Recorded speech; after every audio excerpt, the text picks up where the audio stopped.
To watch the latest from India Science, don't forget to subscribe to the channel and press on the bell icon to get notifications on all the science-related videos.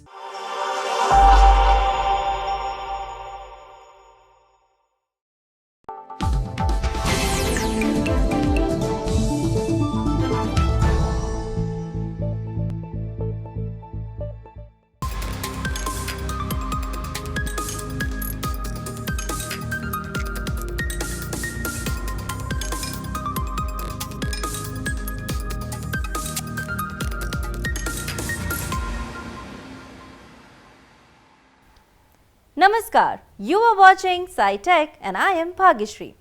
Our first segment looks at how satellites could help trace the events that led to the flash floods in Uttarakhand's Chamoli district on 7th Feb 2021. Next, we look at how scientists are trying to solve a mystery which began in 1952. It was when scientists detonated the first hydrogen bomb. Did you know this explosion gave rise to a mysterious element named Einsteinium? After several efforts, scientists have managed to learn a few things about it. We'll not keep you waiting, let's dive in. The flash floods that hit Uttarakhand's Chamoli district on Feb 7, 2021 might have conjured images of 2013 Kedarnath floods that killed 5,000 people. While cloud bursts are believed to have caused the 2013 event, experts wonder what triggered the recent disaster in Chamoli. Was it landslides or glacial lake outburst flood? Scientists are turning to satellites for answers. Early data has provided some interesting insights. Find out more in our video.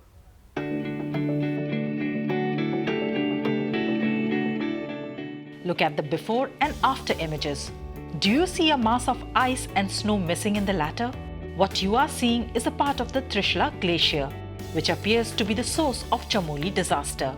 On 7th February 2021, a glacier broke off, triggering flash floods in Uttarakhand's Chamoli district. These 3D images taken before and in the aftermath of the unfortunate event are from a US-based private Earth imaging company Planet Labs Inc. These images are thanks to the satellites orbiting our planet. Analyzing the satellite data, Dr. Dan Sugar from Canada's University of Calgary reconstructed the possible chain of events that could have led to the Chamoli disaster. According to him, a landslide separated a part of the steep hanging glacier. This block of rock and ice likely dropped at an accelerated pace, triggering an avalanche. Do you see dust in the image? This provides clues suggesting that an avalanche was involved.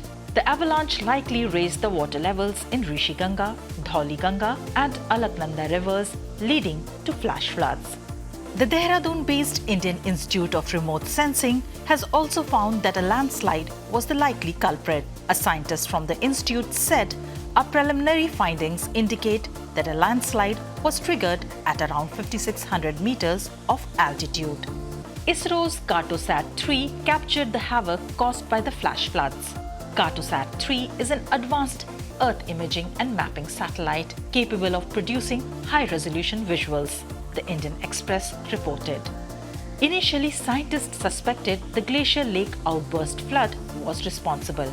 It happens when glaciers retreat, leaving behind a gap which then houses a lake.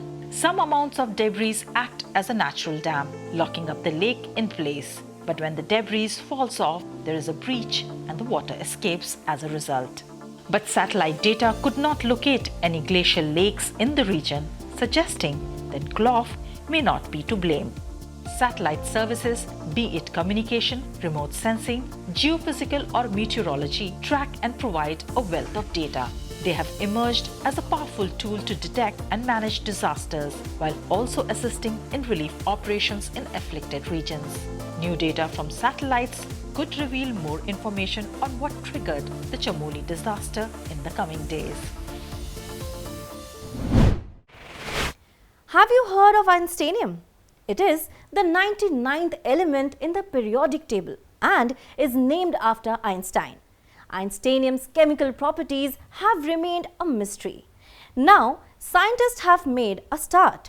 These efforts could help us understand what applications the element holds. Here's what we know about it. In 1952, Ivy Mike exploded in the Pacific Ocean, creating a mushroom cloud that reached 57,000 feet within 90 seconds. Ivy Mike was a hydrogen bomb. Its explosive power is thanks to nuclear energy, which is generated when two atoms of hydrogen combine to form a larger and heavier element. After detonation, it left behind debris. In it, a soft silvery metal caught the attention of scientists. It was named Einsteinium after Albert Einstein. The element with 99 protons and 99 neutrons thus found a place in the periodic table. Studying Einsteinium is far from easy, primarily because it is radioactive. Improper handling of this element is dangerous. It is created only in nuclear reactors, but in minute quantities. Researchers led by the Lawrence Berkeley National Laboratory, US, braved all odds to study the mysterious radioactive element. The team designed their experiments with just 250 nanograms or 250 billionths of a gram of Einsteinium. But hurdles in the form of COVID-19 pandemic and other events were decaying the precious and yet dangerous sample. About 7% of the Einsteinium disappears every month, according to the New York Times. Despite the minute quantity, the team managed to measure the lengths of the molecular bonds holding the atoms of Einsteinium together.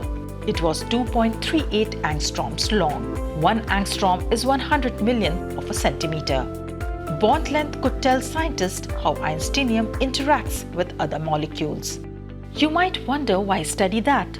Understanding these chemical properties will inform scientists of their applications. For instance, if they could help produce nuclear power or treat cancer. That's all for this episode of SciTech. You can send us your valuable feedback on the email ID flashing on your screen. Also download India Science app or visit our website www.indiascience.in for more such videos. Don't forget to follow us on our social media handles as well. Before signing off, here is Fact of the Day for you. Edward Teller's research paved the way for the Ivy Mike, the world's first hydrogen bomb. He came to be known as the father of the hydrogen bomb.